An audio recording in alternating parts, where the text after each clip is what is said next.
大家好，我係陳希朗。今日我要為大家介紹幼兒空氣淨化提示器。呢個提示器係為幼兒而設計嘅，因為希望改善佢哋房間嘅空氣質素。我運用咗 Microbead PM2.5 空氣監測儀偵測空氣 PM2.5 濃度。當 PM2.5 濃度大過10嘅時候呢，空氣過濾器就會開啟風扇馬達到速度560，利用口罩將空氣過濾。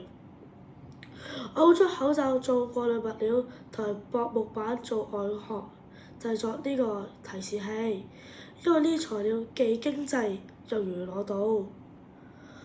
我選用了幼兒作我嘅使用者，為配合使用者嘅需要，我作出咗以下改動：改用靜音馬達，喺外殼內壁貼上一層隔音棉，同埋改用高容量鋰電池作電力來源。我嘅產品唔可以滿足到使用者嘅需要，因為以一個小馬達接上小風扇來抽成個房間嘅空氣，效率係唔高嘅。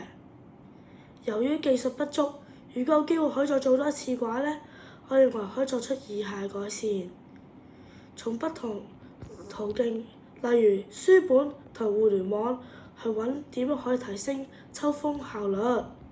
多謝大家。